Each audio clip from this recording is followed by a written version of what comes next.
So it's come to my attention that this guy is sick of the infield glazing. Now, I want to know because infield has definitely had some ups and some downs. The first technical test was pretty not well received. I mean, some people liked it, some people didn't like it, but the second technical test that is out, I believe currently as of this video, uh people love it. They updated the combat system, uh, and they updated a bunch of things about it and made the gameplay a little bit smoother. I would say the only thing that is probably barring people out of playing it is definitely going to be the base building system. It almost seems like you need a college degree in engineering to actually figure out what the hell is going on when you look at it. So I don't know if maybe they'll streamline that a little bit and make it a little bit easier to comprehend the layouts and how to do it. But let's see, what is he talking about with the infield glazing? I'm getting sick of all the Endfield glazing. I boot up the tube hoping to watch a piano girl in a latex suit, but instead I stumble on a video praising the Gacha system. It's so generous, they said. I had to click. Their Gacha system is pretty nice. Now, I understand that he's talking about the glazing, but the Gacha system is pretty nice. It is technically the most generous Gacha system ever that I've seen, at least. Uh, Guaranteed pity at, what was it, 120 instead of 180. So if you lose the first 50-50, you are guaranteed on that banner to get that character at 120, no matter what. So that is fantastic. And then all the pools you do gives you tickets for the weapon pools, so you don't have to actually buy the weapon pools. And you get, it seems like you get a bunch of 5 and 6 star weapons out of it. So I feel like it is a super generous system. If it keeps the way it is, I am excited about it. So that on the Gacha system, at the very least, right now, I believe it deserves at least a little bit of glazing because I feel like it's great. The only thing that is scaring players is the fact that it doesn't carry over pity between banners, which just don't pull too much. You know, just pull for what you need. Don't just keep throwing pulls and pulls and pulls at it until the banner runs out. Just pull to what you need or to what you want and then stop. Just hold on to it. Save it. It's okay. You don't need to spend every pull you get. I thought the general consensus was that the Gacha system was greedy, awful, and trash. But here's this German-sounding guy, fluent in Chinese, telling me the opposite, breaking it all down with numbers, calculations, and side-by-side comparison. Turns out, this pothead knows his stuff. It is generous. Check this out.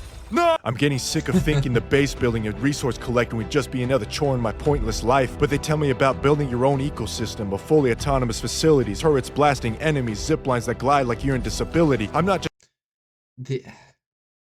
like I said, they need to streamline the system a little bit more for base building. It just looks like a lot to look at unless you spend a couple hours like reading everything and trying to figure it out.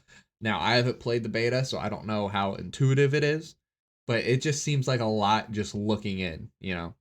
Just seems like it's a lot to deal with. just building because I have to. I build because I want to. And it also matters if you have to keep rebuilding it or anything to that effect, or if you just build it once, get it all optimized, and then you don't have to fuck with it ever again. It really depends on those variables. Addictive, fulfilling, fueling this greed. See, what? This is what I'm talking about. Look at this. What am I even looking at?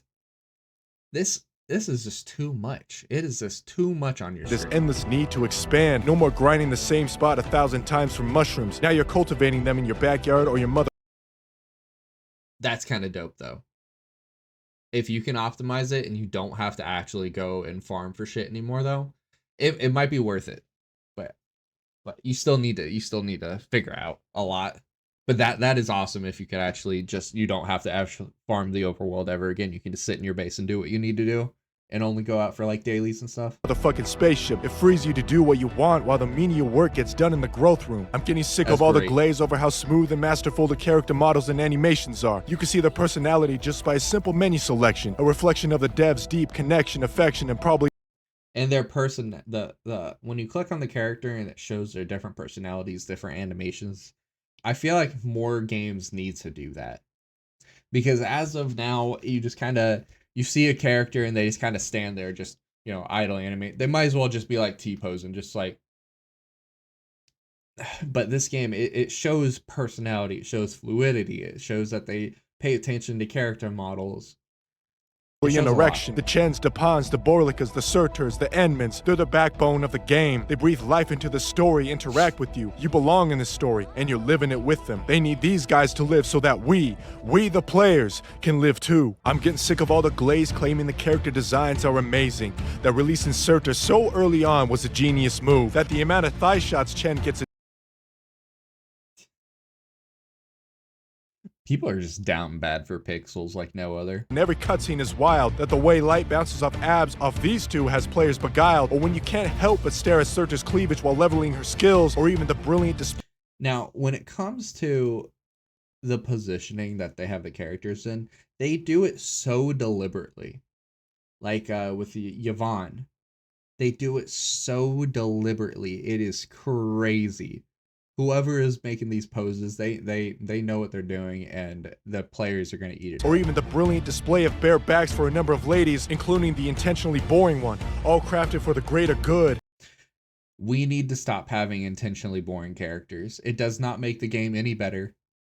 It is just lackluster, and it brings down the entire mood of everyone. Please just give them an actual personality instead of a default, I just want them to be in monotone and speak like this the entire time.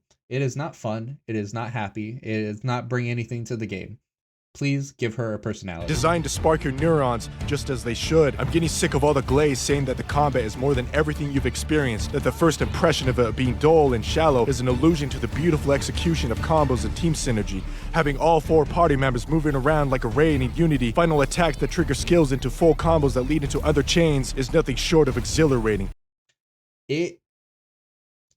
From what I've seen of the combat, I feel like it is actually pretty nice. It did, like he said, it did look pretty boring and pretty pretty calm at first. But once you start realizing the combos that you can do, put fire on this, chain attack that, chain attack this, do skill for this, it really begins to flow, and it begins to look a lot better, a little bit more intricate. And I'm down for it. And it's kind of hard to explain. It's not about stacking 6 stars for the easy win. True power comes from synergy, a mixed team working in harmony. That's where the real damage comes from. That's where the fun begins. I'm getting sick of all the glaze for the story, saying that despite the slow start, it builds to glory, that it builds to keep you engaged with existential threats and traces of cosmic horror. I have not watched anything about the story so far, because I kind of want to, because people are hyping it up pretty good. I don't want to spoil myself on the story, so I have no input on the story whatsoever, but the cutscenes do look pretty Telling bad. you that there is more to it, that the legacy of Doctor of Rhodes Island and the burden Amiya left behind is connected to everything you do, the implications that the stars have failed their duty to preserve life, and that the universe's hope now rests upon your shoulders as the leader of Endfield, the herald of Originium, the last spark of life that refuses to die. There's hope in this existence, and you'll see if it's true, and that the others stand ready to share that hope with you.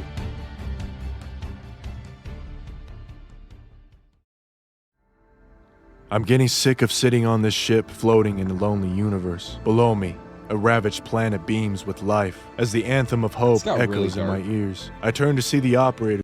Yo, what the hell? I need someone to tell me what the hell is going on over there. It looks like you got like space aids or something coming out of the planet. It don't look right. And volunteers there to lift the world up with me, their faces brimming with conviction, knowing that the dream still lives on. I have to remind myself that this is just the beta. The Griff gods are cooking something more ridiculous than this. So yeah, I'm getting sick of all the glazing. This is the proof. But surely after this, I bet you are too. I don't know, man. I feel like the glazing is deserved on a lot of accounts. I am super excited on Endfield, and I can't wait to see what they improve upon in the final release, because the first and second technical test is like night and day with how they changed it up. I can only imagine how much more polished and how much more fun it's going to be when it actually comes out. I cannot wait. Don't be afraid to leave a like and subscribe. And don't forget to follow this guy, give him a like. He made a fantastic video, and I'll see you guys in the next one. Peace.